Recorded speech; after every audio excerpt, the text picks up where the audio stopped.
Hi friends, state bank of India வந்து பார்த்தீங்கன்னா, வேலைவாய்ப்பு நோட்டிஃபிகேஷன் வந்து வெளியிட்டிருக்காங்க. அதாவது junior associates, customer supports and sales சரிங்களா? ஸோ மேற்கொண்டு முக்கியமானவங்கள பார்க்கலாம். இதுக்கு வந்து பார்த்தீங்கன்னா, இந்தியா முழுவதும் ஒவ்வொரு ஸ்டேட் வைஸா வேக்கன்சி சொல்லியிருக்காங்க. ஸோ இங்க வந்து பாருங்க, சென்னை சர்க்கிள் ஓகேங்களா? எந்த சர்க்கிளு, என்ன ஸ்டேட்ல வருது, அங்க என்ன லாங்குவேஜ் எலிஜிபிலிட்டி, அப்புறம் கம்யூனிட்டி வைஸா வேக்கன்சி எவ்வளோ, ரெகுலர் வேக்கன்சி எவ்வளோ, பேக்லாக் வேக்கன்சின்னு சொல்லிட்டு கம்யூனிட்டி வைஸாக கொடுத்துருக்காங்க. இந்த டேபிளை ஃபஸ்ட்டு கிளியராக பார்த்துக்குங்க. நம்ம சென்னை சர்க்கிள் வந்து பார்த்திங்கன்னா தமிழ்நாடு ஸ்டேட் வருது இல்லையா? ஸோ தமிழ் தான் நமக்கு வந்து எலிஜிபிலிட்டி. எஸ்சிக்கு வந்து 72, எஸ்டிக்கு வந்து 3 வேக்கன்சி, ஓபிசிக்கு 102 வேக்கன்சி, இடபிள்யூஎஸ் கோட்டாக்கு வந்து 38 வேக்கன்சி, ஜென்ரல் கோட்டாக்கு வந்து 165 வேக்கன்சி சொல்லியிருக்காங்க. ஸோ டோட்டலாக 380 வேக்கன்சி. அப்புறம் பிடபிள்யூடி கேண்டிடேட்டுக்கு வந்து பார்த்தீங்கன்னா டிசேபிலிட்டி வைஸ் வேக்கன்சி சொல்லியிருக்காங்க. அப்புறம் எக்ஸ் சர்வீஸ் மேனுக்கும் சொல்லியிருக்காங்க. அப்புறம் பேக்லாக் வேகன்சி பார்த்தீங்கன்னா நம்மளுக்கு வந்து கிடையாது சரிங்களா, எல்லாம் ஜீரோ தான் இருக்குது ஓகேங்களா. ஸோ டேபிள் ஃபஸ்ட்டு கிளியராக பார்த்துக்குங்க, நம்ம தமிழ்நாட்டுக்கு வந்து எவ்வளோ இருக்குது அப்படின்னு சொல்லிட்டு. ஸோ ஓவராலாக வந்து பார்த்தீங்கன்னா ஒரு 6000 வேகன்சி கிட்ட சொல்லியிருக்காங்க இந்தியா முழுவதும். ஸோ இந்த டேபிள் ஃபஸ்ட்டு கிளியராக பார்த்துக்குங்க ஓகேங்களா. அப்புறம் எலிஜிபிலிட்டி கிட்டேரியா வந்து பாருங்கள், ஏஜ் லிமிட் வந்து பார்த்தீங்கன்னா மினிமம் 20 வயசு, மேக்ஸிமம் 28 வயசுன்னு சொல்லியிருக்காங்க. கட் ஆஃப் டேட் வந்து 1 ஏப்ரல் 2025ன்னு சொல்லியிருக்காங்க சரிங்களா. ஏஜ் ரிலாக்ஸேஷன் இருக்குது அப்பர் ஏஜ் லிமிட்டில். ஓபிசிக்கு 3 இயர்ஸ், எஸ்சி எஸ்டிக்கு 5 years, PWD candidate, ex service man, அதுக்கப்புறம் உமன்ஸு, அதாவது டைவர்ஸ்டு உமன்ஸ்லாம் வந்து பார்த்திங்கன்னா இவங்களுக்கு வந்து ஏஜ் ரிலாக்ஸேஷன் கொடுத்துருக்காங்க. அதுக்கப்புறம் ட்ரைன்டு அப்ரண்டிசஸ் ஆஃப் எஸ்பிஐயில் வந்து நீங்கள் ஆல்ரெடி ட்ரெயினாக இருக்கீங்கன்னா உங்களுக்குமே வந்து பார்த்தீங்கன்னா ஏஜ் ரிலாக்ஸேஷன் இருக்குது சரிங்களா. ஸோ நீங்கள் எந்த கேட்டகரி வாங்குறீங்களோ உங்களுக்கான ஏஜ் ரிலாக்ஸேஷன் நீங்கள் செக் பண்ணிக்கலாம். அப்புறம் கல்வி தகுதியை பொறுத்த வரைக்கும் வந்து பார்த்தீங்கன்னா எனி டிகிரி ஓகேங்களா, ஏதாவது ஒரு டிகிரி வந்து நீங்கள் முடிச்சிருந்தாலே போதும், நீங்கள் வந்து குவாலிஃபை அப்படின்னு சொல்லியிருக்காங்க. ஸோ கட் ஆஃப் டேட் வந்து பார்த்தீங்கன்னா 31/12/2025 ஓகேங்களா. ஸோ இந்த டேட்டுக்குள்ளே நீங்கள் உங்கள் கிராஜுவேஷனை கம்ப்ளீட் பண்ணியிருக்கணும் அப்படின்னு சொல்லியிருக்காங்க. செக் பண்ணிக்கோங்க. நெக்ஸ்ட் வந்து பிடபிள்யூடி கேட்டகரிக்கு வந்து பார்த்தீங்கன்னா என்ன மாதிரி டிசேபிலிட்டி தேவைப்படுது, ஸோ என்ன மாதிரி டிசேபிலிட்டி இருக்கலாம், என்ன மாதிரி டிசேபிலிட்டி வந்து உங்களுக்கு வந்து எப்படி ஒர்க்கிங் என்வரன்மெண்ட் இருக்கும், சிட்டிங்கா வாக்கிங்கா அப்படின்னு சொல்லிட்டு. ஸோ ஃபங்க்ஷனல் ரெக்குயர்மெண்ட் எல்லாமே கொடுத்துருக்காங்க. ஸோ தெளிவாக வந்து பார்த்துக்குங்க ஓகேங்களா. அதுக்கப்புறம் செலெக்ஷன் ப்ரொசீஜர் வந்து பார்த்தீங்கன்னா உங்களுக்கு வந்து வேரியஸ் ஃபேஸ் இருக்குது. ஸோ ஃபஸ்ட்டு ஃபேஸ் வந்து ப்ரிலிம் எக்ஸாம். ஸோ அதுக்கான கைட்லைன்ஸ் கொடுத்துருக்காங்க. டோட்டலாக 100 கொஸ்டின் 100 மார்க் இருக்கும். 1 ஹவர் எக்ஸாம். நெகட்டிவ் மார்க் இருக்குது, 0.25 மார்க் வந்து நெகட்டிவ் பண்ணுவாங்க. அப்புறம் அதை பொறுத்து வந்து பார்த்தீங்கன்னா ஒரு வேக்கன்சிக்கு 10 பேர் சரிங்களா, 10 பேர்ன்ற விதத்தில் அப்ராக்சிமேட்டாக சொல்லியிருக்காங்க. 10 பேர் விதத்தில் மெயின் எக்ஸாமுக்கு வந்து கால்ஃபர் பண்ணுவாங்க. ஸோ மெயின் எக்ஸாம் வந்து பார்த்தீங்கன்னா டோட்டலாக 190 கொஸ்டின் 200 மார்க் சொல்லியிருக்காங்க.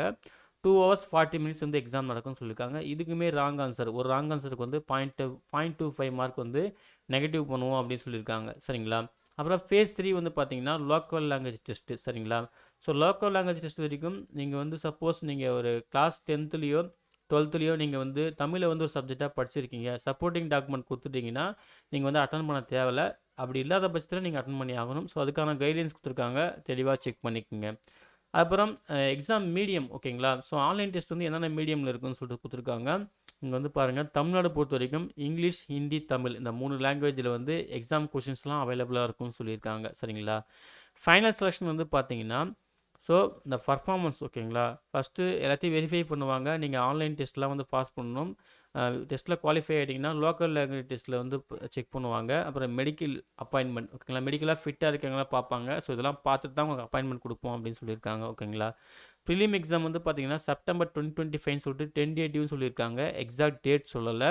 பே ஸ்கேல் பொறுத்த வரைக்கும் 24,050 ரூபாயிலேருந்து ப்ளஸ் பெனிஃபிட்ஸ்லாம் இருக்குது, 64,450 ரூபா வரைக்கும் இருக்கும் அப்படின்ற மாதிரி சொல்லியிருக்காங்க.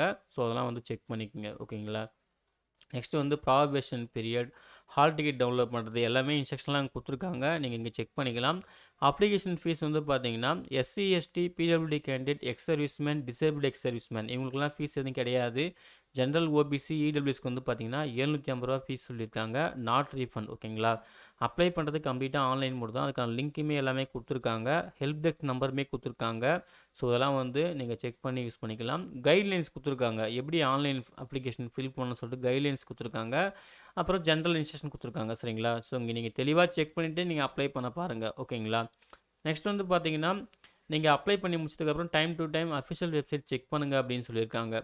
அதுக்கப்புறம் exam centre, prelim exam, main exam centre கொடுத்துருக்காங்க. இங்கே நீங்கள் அன்னச்சர் 1ல் வந்து பார்த்துக்கலாம் சரிங்களா.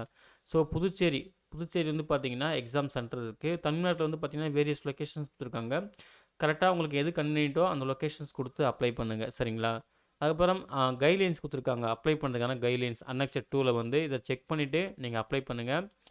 அப்புறம் சர்டிஃபிகேட் ஃபார்மேட்லாம் கொடுத்துருக்காங்க. உங்களுக்கு ஏதாவது சர்டிஃபிகேட் ஃபார்மேட் வேணும்னா அதையும் நீங்கள் ப்ரிப்பேர் பண்ணி வச்சுக்கோங்க. சரிங்களா?